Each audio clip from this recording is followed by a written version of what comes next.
دوای زیاتر لە ساڵێک نرخی هەشت نان کرایەوە بە 1000 دینار. لایەنە پەیوەندیدارەکان هۆکارەکەی بۆ دابەزینی بەهای دۆلار لە بەرامبەر دیناری عێراقی و هەرزانبوونی نرخی ئارد دەگەڕێنەوە.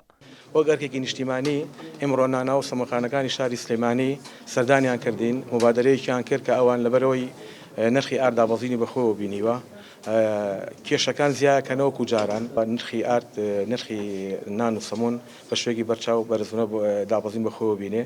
8 نان بە 1000 دینار بە کێشی 100 غرام و 6 نان بە 1000 دینار بە کێشی 125 غرام و سەمونش بە هەمان شێوە چەندەها جۆرمان هەیە.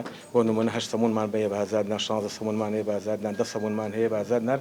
ئەوانە کێشەکانی دیاری کراوە لەلایەن خۆیانەوە. سڕەرەی هەرزانبوونی نرخی ئارد گۆڕانکاری لە کێشی گونکەکاندا کراوە. ئەم نانە بچووکە کە کێشی گونکەکەی 100 گرامە 8 نانی بە 1000 دینارە و ئەم نانە گەورەیەش کە کێشی گونکەکەی 125 گرامە 6 نانی بە 1000 دینارە.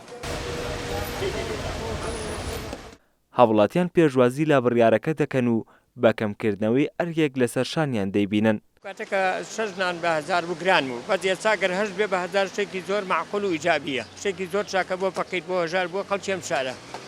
بەلای منەوە خەڵک زیاتر نانەکرە و شتێکی زۆر چاکە.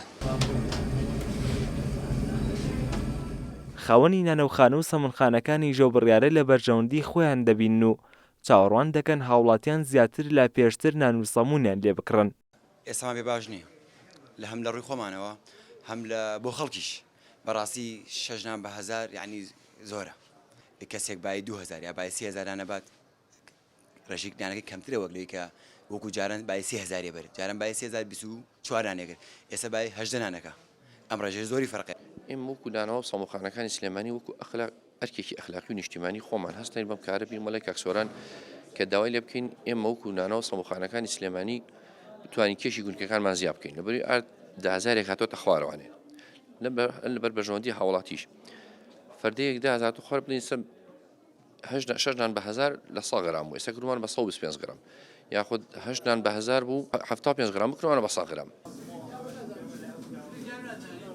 ماوەی ساڵێکە بەهۆی کەمبوونەوەی بەرهەمی ناوخۆ و گرانبوونی گەنم لەسەر ئاستی جیهان نرخی ئاردیش لە بازاڕەکانی هەرێمی کوردستاندا گران بووە و بۆ هۆیەوە نانەوخانە و سەمونخانەکانیش ناچار بوون نان و سەمون با گرانتر لە پێشتر بفرۆشن و نرخەکەی لە 8 نانەوە بوو بە 6 نان بە 1000 دینار.